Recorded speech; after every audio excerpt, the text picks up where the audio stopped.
Fire Emblem has always been one of those series which I've never got round to investing enough of my time into. Sure, I've dabbled in a number of the games for a few hours here and there, but life has always pulled me away from ever getting too involved in one. So, with that said, it's best to make you aware that my Fire Emblem lore isn't as hot as I'd like it to be. Oh yeah! Just like a knight!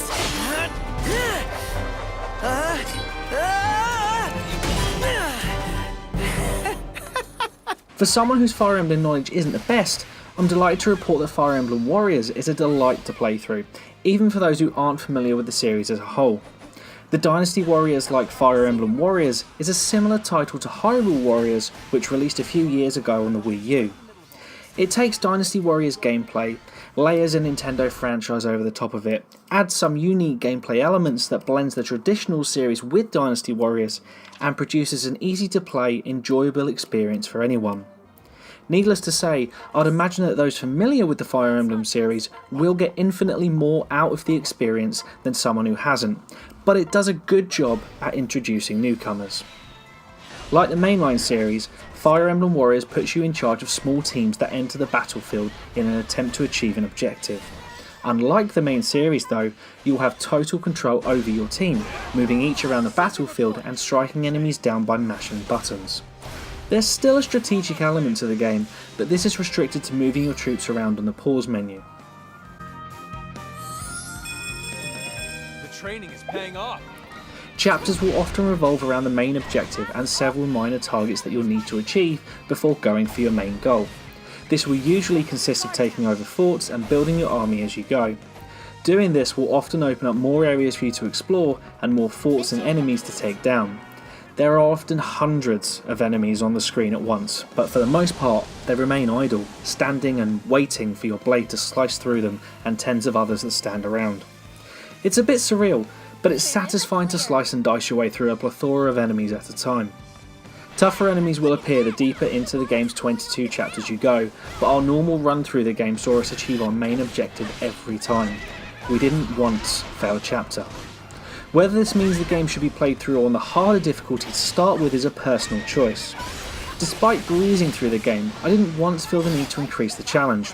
I quite enjoyed ploughing through every chapter, and if the difficulty had spiked somewhat, replaying the 10 to 30 minute chapters could have become a bit of a chore. Come and join the countless fools who have fallen before the power of my blade. Inoka, Takumi, Sakura, are you ready? Ha! You know it, brother. Just leave it to me. Do my best. Chapters are, on the whole, quite similar throughout, and only really change things up towards the end of the campaign. You'll be blocked by sandstorms, dense fog clouds, broken bridges and fallen rubble, but in order to clear the way, you'll consistently have to capture forts. What saves this from becoming monotonous though, is the Fire Emblem Warriors gameplay. As previously mentioned, you'll hack and slash your way through copious amounts of enemies, using not just limited combos, but also special and awakening moves once your meter has built up to a sufficient amount. When unleashed, these dole out serious damage to even the game's tougher enemies. Building relationships on the battlefield between two characters also allows for them to deliver a joint special attack, delving out even more damage. Relationships are a key part of any Fire Emblem game, and while that is explored in Fire Emblem Warriors in the form of these dual attacks, relationships aren't deeply explored and consist of no more than linking two characters together on a battlefield. Mission complete. Upgrading and leveling up is also a key part of Fire Emblem Warriors. It works as you'd expect: fight and kill enemies and you'll receive XP, which improves a range of attributes including HP, defense and special. You're also able to reinvest items and weapons picked up on the battlefield and create crests, which improve more specific character traits. For example, by using a few captain swords, you'll decrease damage received from swords. This is specific to each character that becomes playable, a total of 20 by the game's conclusion, with each one able to have between 50 and 80 crests created.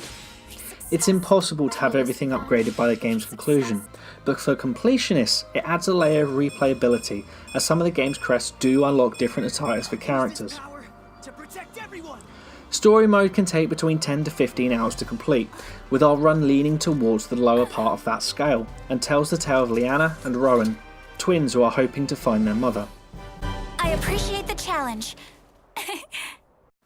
Fire Emblem Warriors manages to create a somewhat believable tale that allows it to bring together past characters from the series, and while the beginning left a lot to be desired, its tale was one that kept me intrigued towards its end.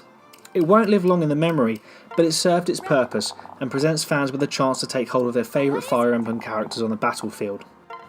That power resides in the Gleamstones, carried by heroes from other worlds.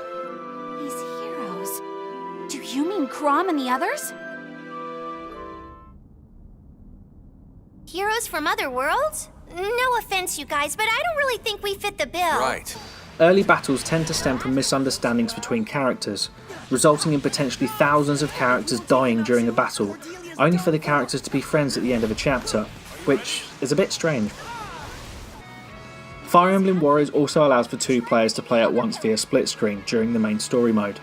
The game isn't the greatest looking in single player, but with 2 players on the battlefield it takes a notable performance dip and sees enemies popping in constantly and frame rate noticeably dipping more than usual. Still, it's a mode that is serviceable and most importantly, enjoyable. It was nice to talk to someone and coordinate attacks on different sides of the map, instead of having to go into the pause screen to order characters around accordingly. Fire Emblem Warriors will be receiving a day 1 patch, so many of these issues in both co-op and single player may be fixed by the time it releases. In addition to the main game, Fire Emblem Warriors also comes with a history mode, which will present you with specific objectives to achieve in order to clear a stage. As you move through both history mode and story mode, you'll also be able to unlock illustrations and a character viewer, which are nice touches for fans of the series. Story mode is the core of Fire Emblem Warriors though, and that's where most of your time will be spent. If I recall correctly, he said his name was Marth. Marth? You can't have met the legendary hero King Marth. He lived thousands of years ago.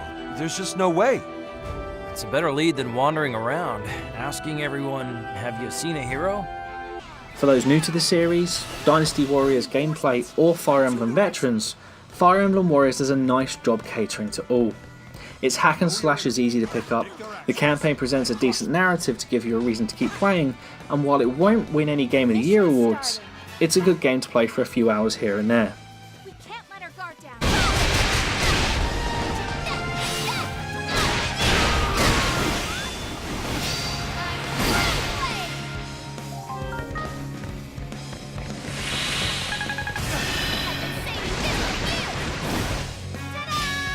This is how a lady fights. Easy to play with a satisfying if oversimplistic battle system, but Fire Emblem Warriors does a good job of balancing a game that can be played by newcomers to Dynasty Warriors style games, veterans of Fire Emblem, or newcomers to both.